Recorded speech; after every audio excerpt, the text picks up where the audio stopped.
the one and only man, the myth, the legend, an OG Hoff from the old school, the one and only Mitchell Stewart. Round of applause for Mitchell Stewart, please, from the... Oh, I'm sorry, guys, your mics are off. There you go. I'm sorry. I was so excited that Mitchell was on the phone. Hi, Mitchell. Hello, Mitch. Hello, my ham radio family, and how are you? There you go.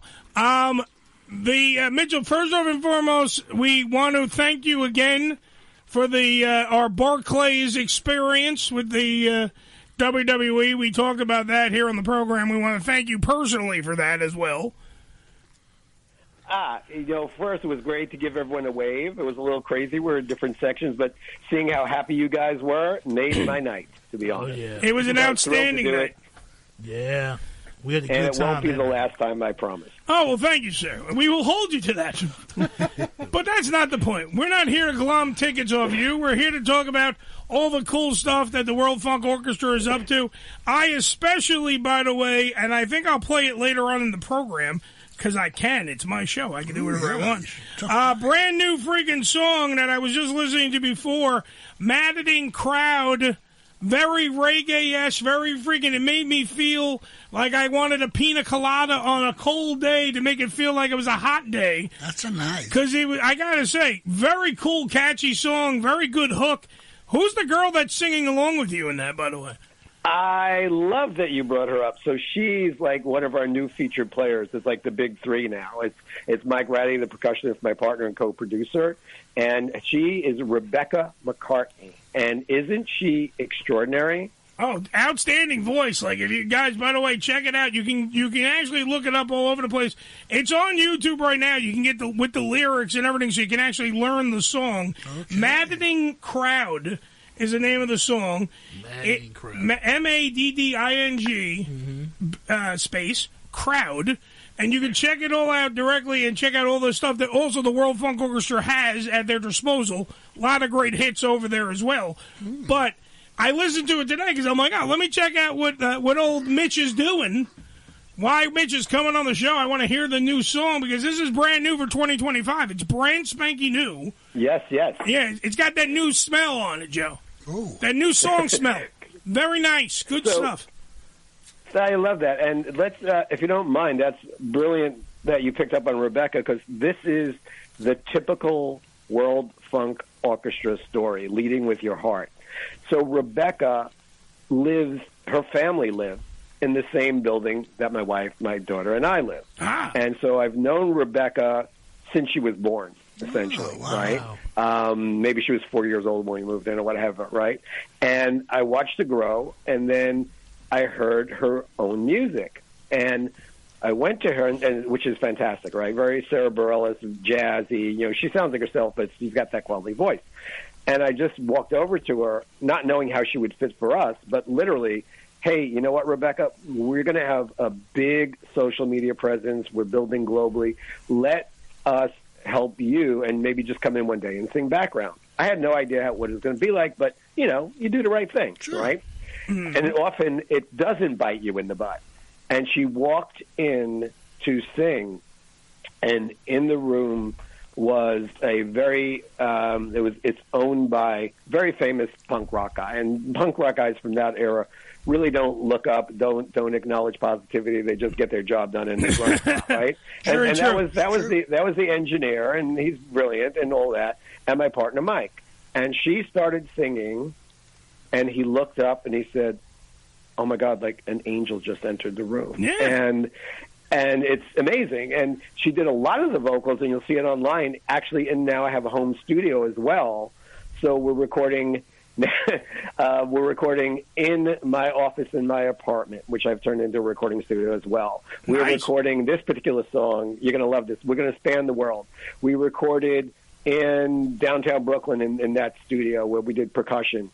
In my apartment, we recorded, I played guitar, I did some singing, played some percussion, and then we were upstate New York with our new guitar player who lends quite a bit of rhythm to this and to Valentine's Day, which is our B-side, named Ethan Famadou. He's amazing. He's like 22, stunning inside and out, and just a fantastic guitar player. Does things I can't do, which isn't saying that much because I just do what I do, but he's amazing, right? Plus, he has a very fun last name. Famadou. Yeah, that right? Famadou. Famadou. Right? It's like a superhero name. Yeah. It's like a super villain or superhero name. I am Famadou. It should be the latest Mission Impossible movie. Then, of course, we go to Cape Town, South Africa. We're now entering into World Funk Orchestra is the big four. The fourth element, Ryan Sakaneri from Cape Town. Mm-hmm. He's also in his 20s. He's a keyboard master, but he is a supremely talented young musician that I'm working on, and you'll hear about more stuff we're doing later on because I wrote got music for a guided meditation symphony. But we'll talk about that in a couple of months. Recorded just between Ryan and myself, and Rebecca's on it, Mike's on it, and this other person we'll speak about. But in Cape Town, we had the fabulous Sampson brothers came back and worked with us. They started the orchestra with us. They're doing background vocals and guitars. The famous Bongi, who's also singing background, she sang with us a lot on Such a Beautiful Day. And it was mixed by Andrew Rawbone, get this, Viljoen, whose studio, which we are partners in, is in the wine country of Cape Town. And it's just amazing. So we span the world to bring you this song, and I really appreciate you picked up on the reggae and calypso vibe. Very much so. Well, look, stop twisting my arm. If you need us to come down to Cape Town, fine. We'll come down to Cape Town. We'll do that for you. Note, thank you. I appreciate it. In the wine country. Everyone gets wine. But coming up soon in the next 2 months, we are going to be, probably even next month, we're going in to record, this is big news, exclusive for you. We're doing global music, so it's not all coming from Africa and where have you. So I was in New Orleans with my wife last year for Jazz Fest and came back and wrote 2 Cajun numbers. So there'll be Cajun African numbers. And guess what? The Ham Radio family will be playing percussion on them. Nice. Oh, look at you guys. Nice. We're going to be on the album, everybody. All right. That's right. You will be on the album. And these are really, we're just a song a month we're going to be releasing this year. We're very excited about that. We're going to be playing live as well, picking some special spots to do it in. But can I first, before we go further, I have to say thank you to you guys. Oh, you're welcome, whatever it is. Thank you. This is what it is. What is it? Okay, thank you. Here's what it is. Guess how many streams Such a Beautiful Day, which you have helped us promote, all 3 of the versions, the Bobby Wine version, the Caribbean version, the original version. Guess how many streams Such a Beautiful Day has worldwide on all platforms? Take a wild guess. More than 6. Yes. Yes. See, that's why I come on the show, because you guys are amazing. You're always you're right, part of the celebration. We've had more than 36 streams, which is more than 6, right? Yes, it is. We've had more than 36 million streams on the song. And so much love comes from you guys, and we appreciate it. You know, you also post online. We post excerpts online, and just really can never thank you guys enough. The Bobby Wine video and song did amazingly well. You know, more than 200,000 streams. 200. Here's the interesting thing on YouTube, where the people in Uganda get that song because his music is kind of banned in Uganda, but they can't ban YouTube. It did almost 150,000 video views on YouTube. Wow, it did good. Grand total of more than 200,000 streams all in. Other versions, Such a Beautiful, and also a couple of million on TikTok, of course. But it's just been remarkable how people have embraced, and it's worldwide, World Funk's music. And, you know, you guys are a part of it, and I thank you, and I thank everyone that really comments, shares, and puts the word out. So, yeah, I wanted to note on that. But Maddening Crowd is, did you get, I love that you got the reggae feel, but yes. Did you get, did you feel like you were on the beach at the beginning of the song? Because people are trying to do 3-minute songs, and I just said, we're not doing it. we had to put this beach sound. I wanted people to go right to the pina colada, as you said, right? So it starts with the beach and ends with the waves breaking. I thought that was like... It has a very beach... Sorry. That's what I'm saying. No, I'm just saying, it does have a very beach quality, too. That's what I'm saying. Most of the songs from the WFO transport you. When you hear them, you're getting to either a happy vibe or it kind of is an escapism with the music that the WFO puts out. But let me say, this one, from the moment it starts, you have this kind of like, oh, I'm at the beach, I'm relaxing. And that's really good when it's -3 outside and I'm shoveling snow. It takes you away. It does turn the snow into what looks like a pina colada. I tried to drink my lawn because of you. You kind of lose. You kind of warm up. You feel like you need a drink in your hand. You just got that nice relaxing vibe. That's what this song does to you. And then when that chick comes in, when Miss McCartney comes in, and like kind of steals the show because she does. I wasn't expecting that. I was expecting to hear you sing and then. Beautiful accompaniment and everything. And then next thing I know, this girl has a tremendous voice. And she pops in, and you're like, holy shit, this is nice. And yes, thank you. I appreciate it. And by the way, since we're mentioning the part where she absolutely steals the show. Yes. One of the people on your team is a funk fan. Not just world funk, but a funk fan. Am I incorrect or correct? That would be Nicholas Maximus, the Slickster. That's me, There Mitch. you go, Slickster. Yeah. What's up? Slickster, hello, brother. Hey. What did James Brown say? Take me to the... Come on. Take me to the bridge. Take me to the bridge. That was always, yeah. And I want to call out... On the One. And On the One was his two favorite lines, yeah. Mm-hmm. Right, and Take Me to the Bridge. Well, the bridge in this song is so inspired, not musically, but the power of James Brown, because the bridges in songs, in pop songs, and it's kind of like not everyone does it so much anymore, right? And so this song is really doing its part to bring back, the famous middle eight, even of 8 bars, which we do a little bit more than that. But we set it up, and that part was in my head from James Brown, but then Ronnie Spector, and there's this, she would sing there, So, and Rebecca reminded me of that, and so I sang the first part, and it was like, no, go be Ronnie Spector. And she killed it, right? Was that cool or what? It was that's what I'm saying. When you hear the song, I didn't hear it yet. I want to hear it. I'll play it definitely later on the show, because I don't want to play it now while he's on the... It's going to sound weird to him when he's listening through the speakers through the phone. But I will play it for the audience. It's Maddening Crowd from the World Funk Orchestra. It does have this beach vibe to it. It does have this beautiful woman bringing it, Rebecca McCartney jumping in, bringing that her sweet, and it is like a little angel. Just comes out of nowhere, and she just boots right in there.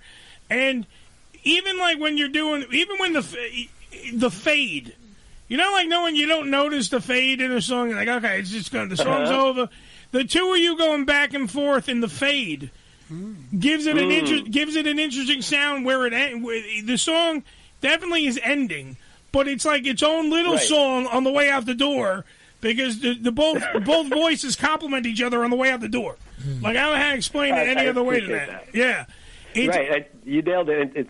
Here's an interesting story. Our engineer was saying, again, back to the length of the song. He was like, we got to fade this. You can't have the end. And I said, do you think we started this to not give the complete story?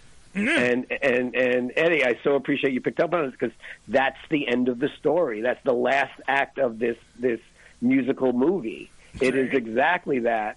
And right on the fade, which is, as you listen to music, some great fades always have that little bit of nuance right at the end that's just, you only hear it for once, you hear it for a second, so you'll hear me go, he'll hear me do the Ronnie Spector thing just as a tribute to her, just so we could mark it. But you're picking up on everything. Now, I have to ask you another question. Absolutely. It's 8 inches if you measure from my colon.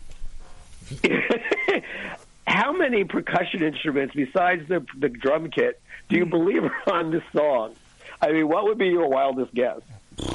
I hear a distinct 2 to 3 that I can, because I play percussion, so I can hear at least a couple. Like I know there's a conga, there's a kita, possibly a djembe in the background. But Look at you, did my Eddie, my brother. Yes, keep going. But I really can't name them all because you do hear there's a lot of. That's what I mean by that reggae sound. It has a lot of drum percussion, some beats in the background.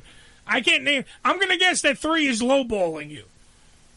Yeah, well, there's probably 10, honestly, if we're looking at the list. But because we did call and response with a cassava, which is also called a fuchi, you know what that is. Yeah. And we got in a vibra slap, so like we got in that, congas, steel drums, various and different shakers are in there. It's just like a lot of different maracas, which we'll just count them as one.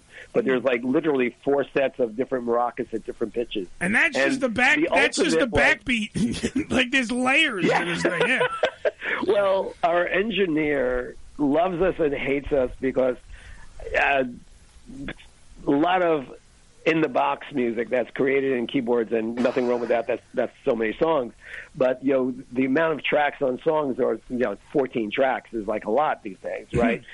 we have 16, we have not 16, but more than 100 very often because they're these little pieces, and you don't notice them, but you feel them. And it's really excited for people to hear real instruments. It's amazing. There's steel drums on this, and it's just pretty remarkable the power that the audience embracing us has given me as a writer and World Funk Orchestra as a musical unit to literally at this point try anything.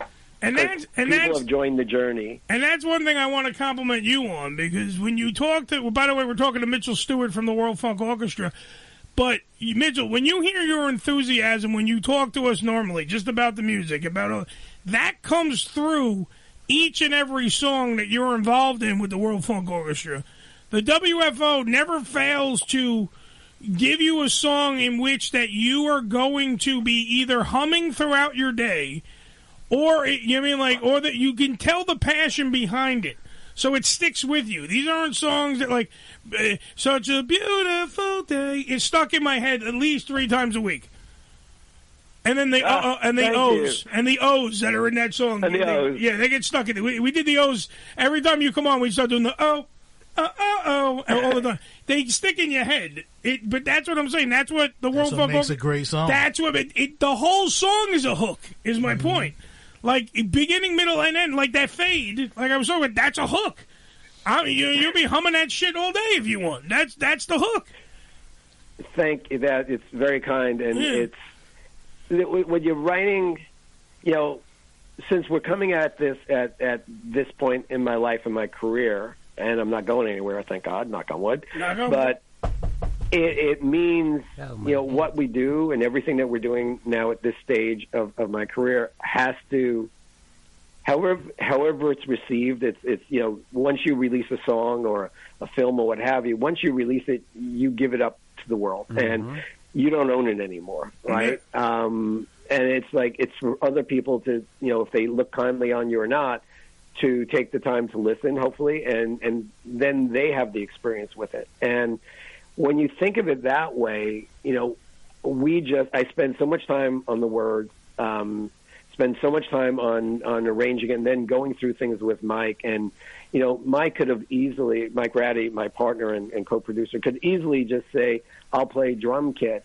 on each song. And that's what he did for the better part of his career. But if you see, and there's videos of him recording, talk about a master, he's playing a little bit of the drum kit, a little bit of various percussion instruments, talking drums, djembe, bongos, and they're all interwoven, much like Manu Katché, let's say, in Gabriel. It's like not just being played on a drum kit, and he takes the time to fully embrace the concept that we have is that, whomever is singing the songs, we have 6 singers so far and counting in World Funk, whether it's me or anyone else, it's like I look at them as the leading character in a movie, and they're playing a character and they're narrating a story. Then if there are other singers, like when Rebecca comes in, she's another character giving another part of that story. Now you get the call and response of the couple on the beach going away to escape. And so she brings in a whole other vibe. But it's down to why there are so many guitar layers is each one of them, I see them, and percussion and what have you, each one of them are literally characters in this movie or this play that we're creating. And, you know, with the instruments being kind of the Greek chorus and, you know, all the vocalists being different people that are witnessing this story or this film that we're depicting. So I really appreciate everything you're saying, because you are absolutely, you guys have always put, from the first song, you've picked up on all the nuances, and that's not average. And that's why, you know, I've always come on and just not, I love you guys and love to talk to you. It's a great excuse. But, you know, I really appreciate it because you guys appreciate music, and I think you appreciate, you know, our efforts and efforts of artists trying to achieve art, and in our case, trying to make the world a little bit better. Well, that's the thing. You know, this is another song, you know, autobiographical. I'm surrounded by music. I'm going to say I'm surrounded by music aficionados in this room. Like each and every one of them. Not me. Look, I can play percussion. I'm not a music aficionado. I know what I like. I hear things. I'm good. Ricky has been in the business for I don't know how long. Ricky has written songs. Joe has written songs.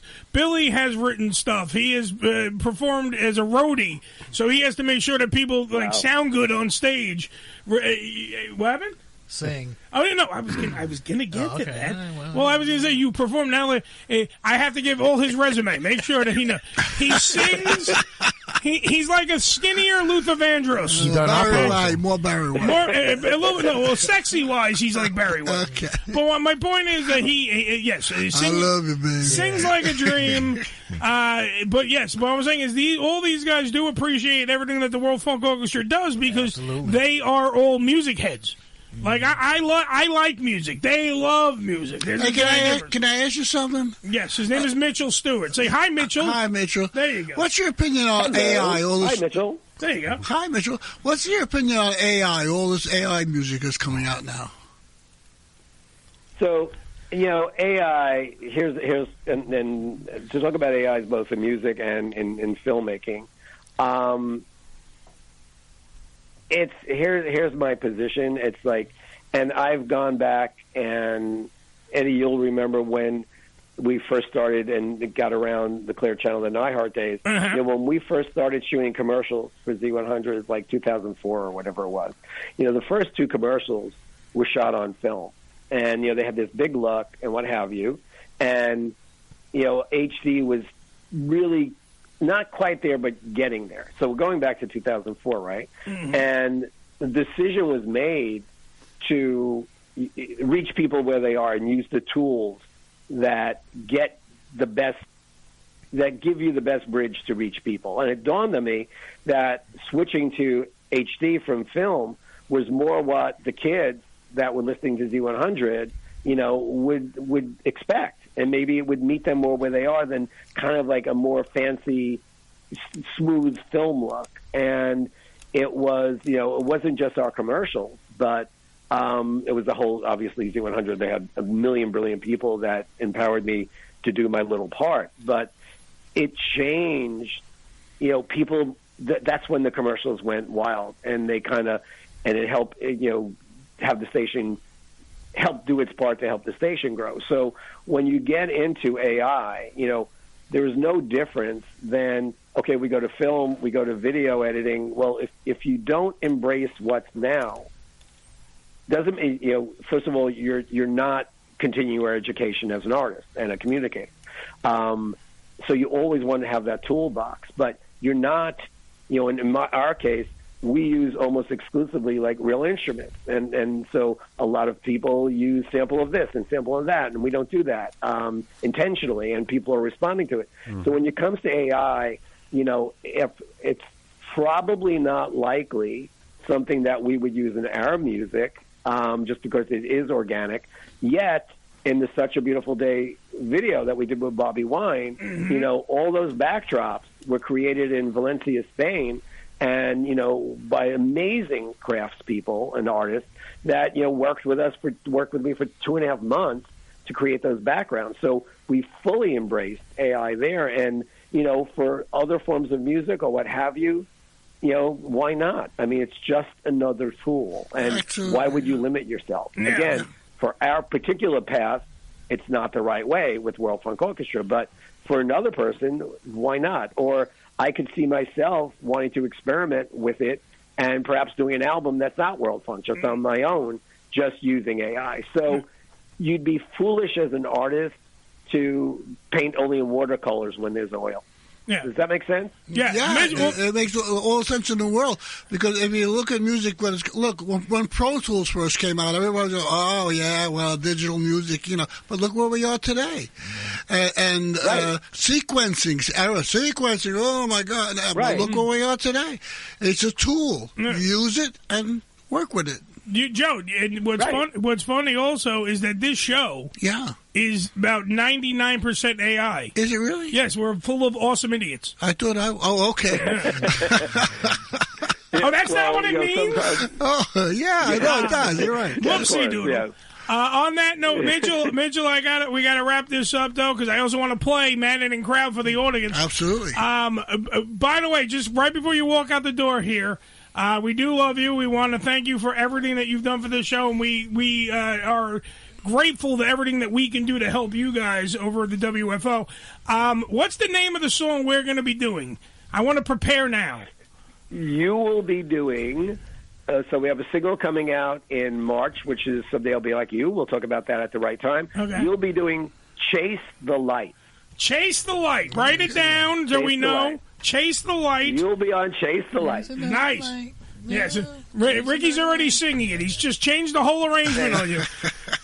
And it's la la la la la la la. There you go. So practice that, okay? And practice your la la la's. Ladies and gentlemen, the one and only Mitchell Stewart. Mitchell, we love you. Thank you, brother. As always, round of applause for